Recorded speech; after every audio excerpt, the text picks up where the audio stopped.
Ayan po, magandang gabi po sa inyong lahat dyan sa Pilipinas. Mga Boss Chief, Amo Sir, kamusta po kayong lahat mga kababayan?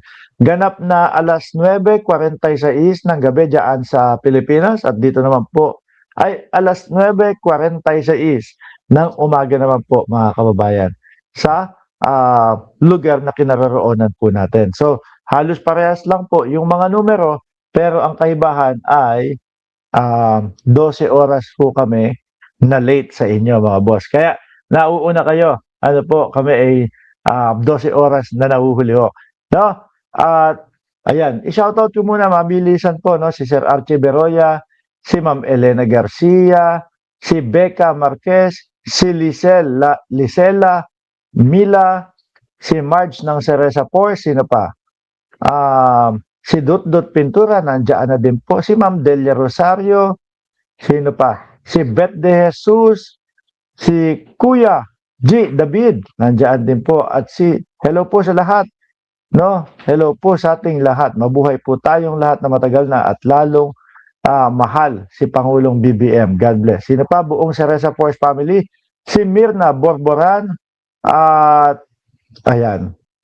Si SP Aki, yan. Si Ma'am Ralis Carlenga, nandiyan na din po. Mabilisan ko lang po kayong i-update, bibigyan ng update po.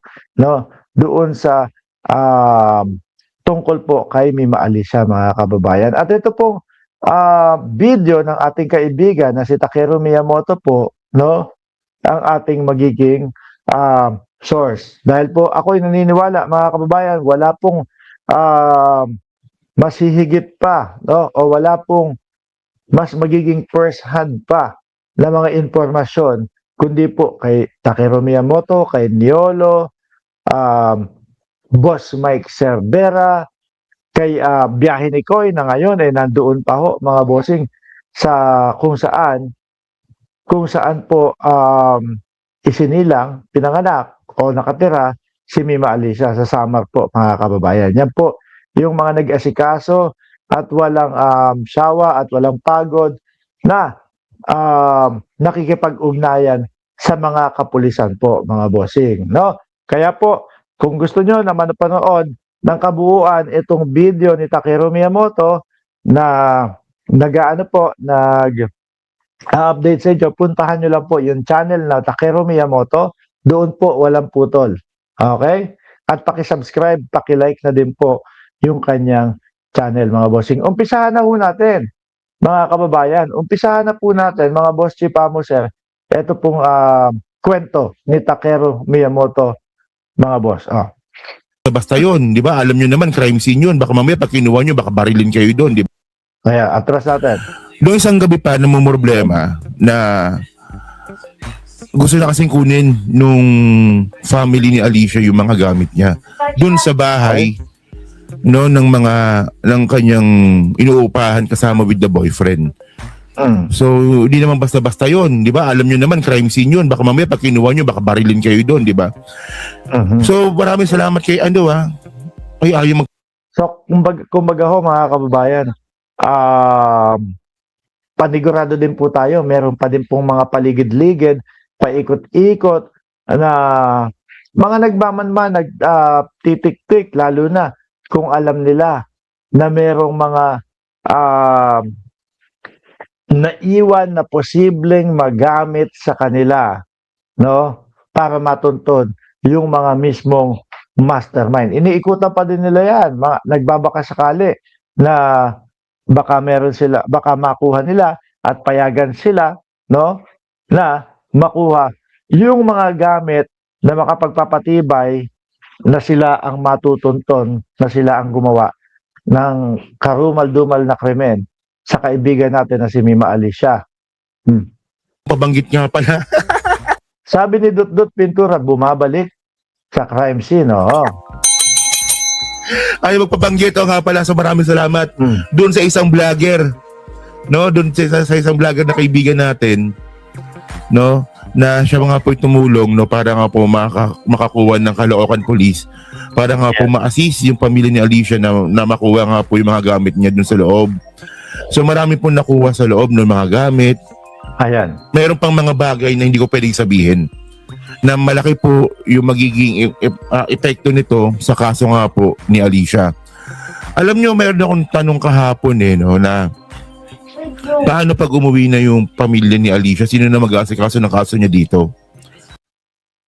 Ngayon no, mga bossing, sa pagkakaintindi ko, pagkakaalam ko, si biyahe ni Koy nandoon po, mga kababayan, doon sa bahay ni Mima Alicia at pinakita nga po kung gaano kalaki yung naipatayong bahay ni Mima Alicia para doon sa kanyang mga naulila, sa anak, sa nanay, sa mga kapatid. Talaga pong yung tao, yung bata, nagporsige. Sobra ho, mga bossing.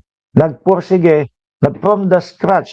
Talagang babaho, mga kababayan. Kung ako masasabi ko, nagsimula ako sa baba, yun talagang mas baba. Pero iba porsigido si Mima Alicia na maiangat yung buhay nila at mapagtapos po yung mga kapatid niya. No? Ayun ang pinakatanong dito No, sino mag-aasikaso? Oh. Tingin ko si Boss Mike Cervera, ayan, tuloy pa din yan. Ano po, si Boss Mike Cervera, si Biyahe ni Ko, yan po yung mga masisigasig nating mga kaibigan at kaibigan ni Mima Alicia. Kung matatandaan nyo, meron pong mga vlogs si Boss Mike Cervera na yung tipo bang hindi man niya direktang sinasabi na may ganong financial na utang si Mima Alicia sa kanya. Pero mararamdaman mo, malaking pera yung nawala, no? Pero ano po ginawa ng tao? Hanggang ngayon po, kasama at hanggang ngayon po, talagang nakatutok, no? Para kay Mima Alicia.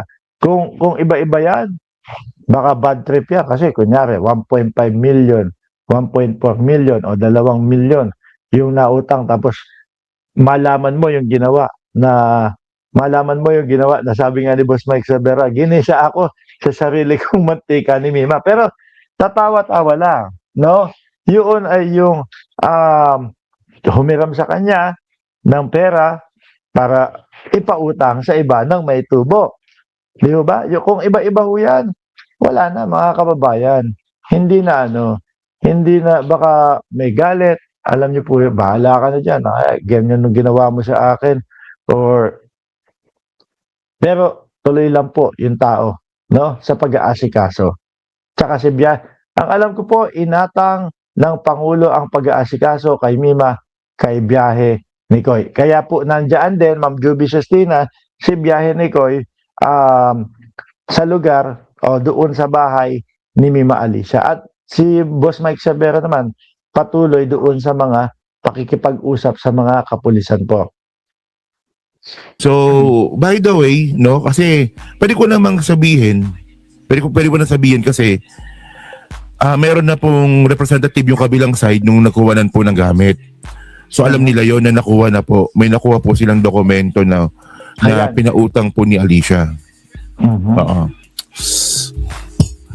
Tingin ko mga bossing, yaan din yung pakay o yaan din yung gustong makuha nung dalawang lalaki na pumunta doon sa bahay ni Mima Alicia pagkatapos nung krimen po. So, siguro gusto nila unahan na. Gusto nila bago lumalim pa makuha na yung mga kinakailangang makuha. Baka inutusan ng boss, eto, kailangan natin to dahil ako ay nakapirma dito. No? Kasi lalo na kapag milyonan na po yung pinag-uusapan mga bossing, hindi na uubra dyan o kahit bata lang yung kausap mo, hindi na uubra. Yung parang parang abutan lang. Yan pinautang kita 1 milyon. No? Kahit siguro mag-best friend, kahit magkapatid, kapag milyonan na po, yung inuutang, magsulatan tayo ng dokumento at eto, ibibilik mo sa akin ng eto yung porsyentong makukuha ko. Di ba?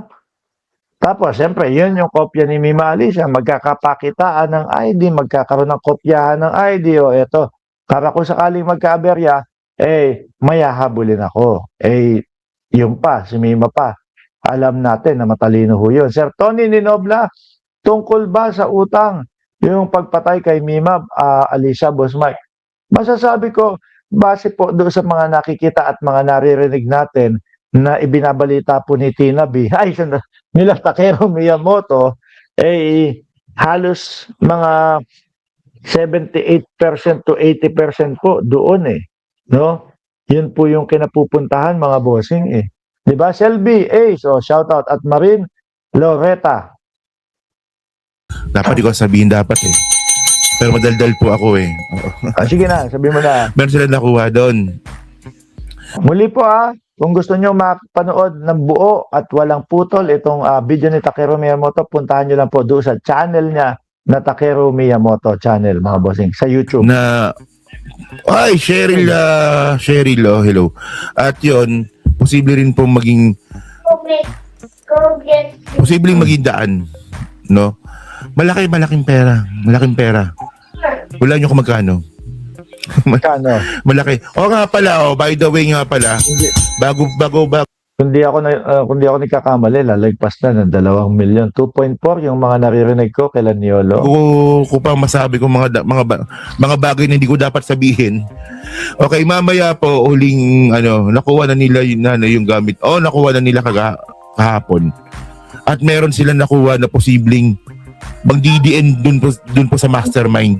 Kasi tinan nyo yung 2 gunmen arrested na.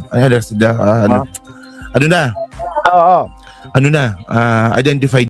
So, arestado na sa mga panahon na ito, sa mga oras na ito, na aresto na yung 2 tumira daw. Di umano kay Alicia. No? Naipakita na din yung muka. Sabi ni Gilberto Pineda, bakit medyo blurred ka? Oo, pasensya na po kung medyo blurred. Dahil po wala naman tayo sa natin sa bahay at wala po tayo sa ating studio na makalat. Nandito tayo sa hotel po, mga kababayan. So syempre, hindi tayo matatapos doon. Dapat malalaman din natin kung sino yung nagutos. Mhm. Okay.